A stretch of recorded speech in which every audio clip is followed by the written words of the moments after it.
ఆంధ్రప్రదేశ్ రాజకీయాల్లో గడచిన 5 ఏళ్లు ప్రత్యేక అధ్యాయం అని చెప్పుకోవచ్చు. గ్రామ స్థాయి కార్యకర్త నుంచి చంద్రబాబు వరకు అందరూ ప్రభుత్వ వేధింపులకు గురయ్యారు. అయితే కొంతమంది నాయకుల వలె తల వంచి రాజీ పడకుండా జగన్ ప్రభుత్వానికి వ్యతిరేకంగా పోరాడిన ప్రతి కార్యకర్త తాజా విజయంలో తమ వాటా ఉందని భావిస్తున్నారు. తమకు ఎదురైన అనుభవాలను గుర్తు చేసుకుంటూ పగ తీర్చుకోవాలని రగిలిపోతున్నారు. దీనికి తోడు గుడివాడలో ఇంతవరకు ఓటమి తెలియని కొడాలి నాని వంటి వారు ఇప్పుడు ఘోర పరాజయం పాలయ్యాక కూడా గుణపాఠం నేర్చుకోకుండా నోటికి పని చెప్తున్నారు.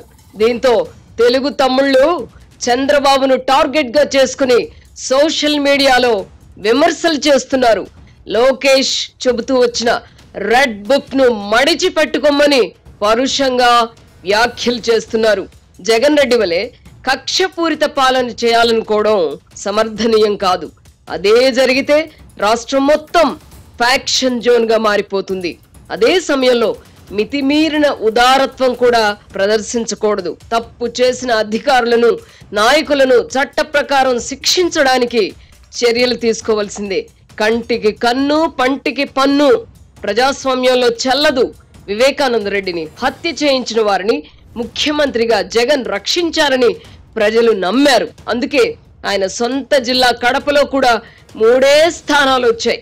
పెద్దిరెడ్డి రామచంద్రారెడ్డి వంటి వారు కూడా చావు తప్పి కన్ను లొట్టబోయిన చందంగా 6-7 వేల స్వల్ప మెజారిటీతో గెలిచారు. కూటమి నేతలు అభ్యర్థుల ఎంపికతో పాటు మరికొన్ని జాగ్రత్తలు తీసుకుని ఉంటే జగన్మోహన్ రెడ్డికి 11 అసెంబ్లీ సీట్లు, 4 లోక్సభ సీట్లు కూడా వచ్చి ఉండేవి కావు. అసెంబ్లీలో 5-6 సీట్లే వచ్చుండేవి. ప్రజాస్వామ్యంలో ప్రతిపక్షం లేకపోవడం శ్రేయస్కరం కాదు. అయితే జగన్ అండ్ కో పోకడల కారణంగానే ప్రజలు ఇటువంటి తీర్పిచ్చారు.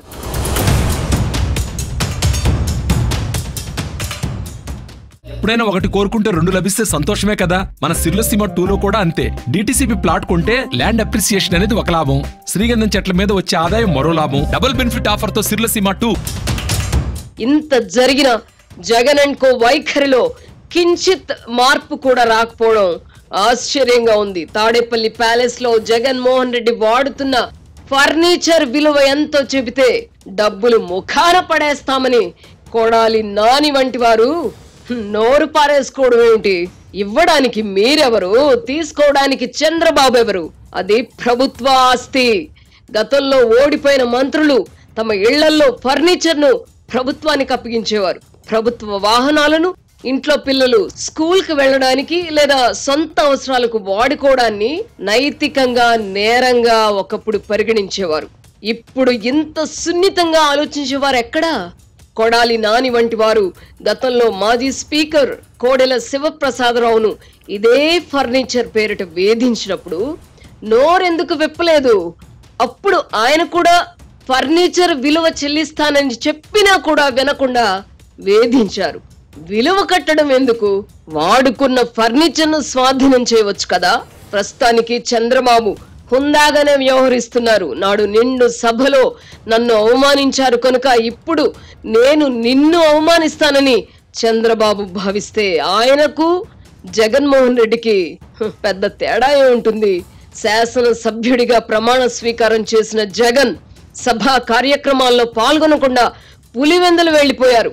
సభకు హాజరయ్యే విషయంలో ఆయన ఏ నిర్ణయం తీసుకుంటారో తెలియదు.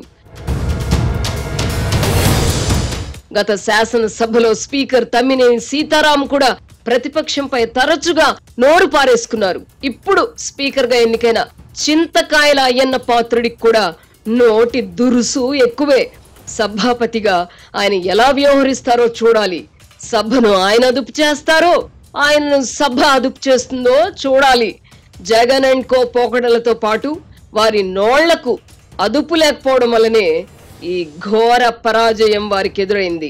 మేం శాశ్వతంగా అధికారంలో ఉంటాం, చంద్రబాబు పనైపోయిందని భావించి విర్రవీగారు. ఇప్పుడు అవమాన భారాన్ని తట్టుకోలేకపోతున్నారు. జగన్మోహన్ రెడ్డికి ఈ ఎన్నికల్లో కూడా 40% వరకు ఓట్లు వచ్చాయని, ఆ విషయం మర్చిపోకూడదని కొంతమంది అపరమేధావులు చెప్తున్నారు. నిజమే, గత ఎన్నికల్లో కూడా 23 సీట్లు మాత్రమే వచ్చిన చంద్రబాబుకు కూడా 40% ఓట్లు వచ్చాయి. ఇప్పుడున్న సమాజంలో కళ్ళెదురుగా హత్యలు చేయించిన వారికి కూడా కుల మత ప్రాతిపదికన ఎన్నో కొన్ని ఓట్లు వేసేవారు ఉన్నారు. అలాగని జగన్ రెడ్డిని తీసిపారేయడం కూడా సరికాదు. చంద్రబాబు ప్రభుత్వం మునుముందు ఎలా వ్యవహరించబోతున్నది అన్నదాన్ని బట్టి జగన్ రాజకీయ భవిష్యత్ ఆధారపడి ఉంటుంది. ప్రభుత్వ వ్యతిరేకత ఆధారంగానే ఇటీవలి కాలంలో ప్రజలు తీర్పిస్తున్నారు. ఇప్పుడు ఆంధ్రప్రదేశ్ ప్రజలు ఇచ్చిన తీర్పు జగన్మోహన్ రెడ్డికి వ్యతిరేకంగా ఇచ్చింది మాత్రమే. తెలుగుదేశం, జనసేన, బీజేపీ మధ్య పొత్తు కుదిరినందున మెజారిటీలు పెరిగాయి. గత 5 ఏళ్ల అనుభవాలను దృష్టిలో పెట్టుకుని చంద్రబాబు తగు విధంగా అడుగులు వేస్తారని ఆశిద్దాం. సిర్లసీమ 2 వెంచర్ ని సందర్శించండి. ఇక్కడ అన్ని ప్లాట్లలో మామిడి, శ్రీగంధం చెట్లతో అద్భుతంగా ఉంది. ల్యాండ్ అప్రిషియేషన్, ఫ్రీ మెయింటెనెన్స్, పండ్ల తోటల తాలూకా ప్రయోజనాలు, డబుల్ బెనిఫిట్ ఆఫర్ తో సిర్లసీమ 2. ఈ 5 ఏళ్లలో ఆయనకు అనేక మంది అనేక రూపాలలో సహాయ సహకారాలు అందించారు. వారంతా తమకు తగిన గుర్తింపు, గౌరవం దక్కాలని కోరుకుంటారు. అందులో తప్పులేదు. గాని ప్రభుత్వాన్ని నడిపించడంలో సారథికి స్వేచ్ఛ ఉండాలి. ఆంధ్రప్రదేశ్ లో కూటమి ప్రభుత్వం కొలువుదీరినందున కూటమిలోని భాగస్వామ్య పక్షాలు కూడా తమ మాటకు విలువ ఉండాలని, పదవుల పంపకంతో పాటు అధికారంలో వాటా ఉండాలని కోరుకుంటారు. చంద్రబాబుకు ఇదొక విషమ పరీక్ష. అయితే డక్కాముక్కీలు తిన్న అనుభవం ఉన్నందున జనసేనాని పవన్ మనసు నొప్పించకుండా చాకచక్యంగా వ్యవహరిస్తారని భావించవచ్చు. తెలుగు తమ్ముళ్లు కూడా తమ నాయకుడు చంద్రబాబును జగన్తో పోల్చుకోకూడదు. జగన్ మనస్తత్వం బాబుకు కూడా అలవడి ఉంటే ఇంతకాలంగా ఆయన రాజకీయాల్లో కొనసాగి ఉండేవారు కాదు. ప్రస్తుత దేశ రాజకీయాల్లో 4.5 దశాబ్దాలుగా క్రియాశీల రాజకీయాల్లో కొనసాగుతున్న వారు మరొకరు లేరు.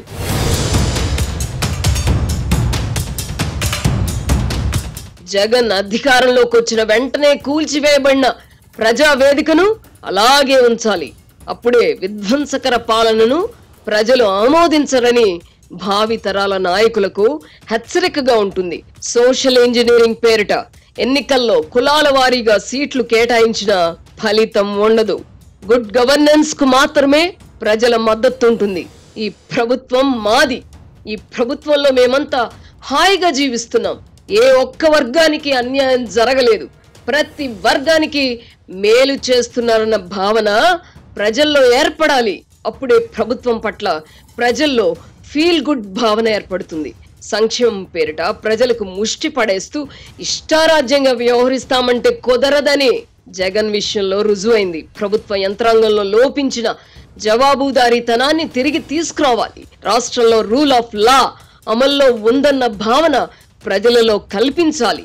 రాజధాని అమరావతిని 2-3 ఏళ్లలో కట్టిస్తామని గొప్పలు చెప్పుకోవడం తగదు. చెయ్యాలనుకున్నది చేసి చూపించండి. వాటి ఫలితాలు ప్రజలకు అందితే ఆటోమేటిక్ గా ప్రజల మద్దతు లభిస్తుంది.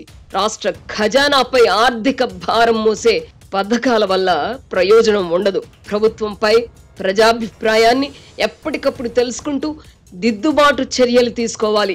ఈ దిశగానే చంద్రబాబు పాలన సాగుతుందని ఉప ముఖ్యమంత్రి పవన్ కళ్యాణ్ కూడా అందుకు సహకరిస్తారని ఆశిద్దాం.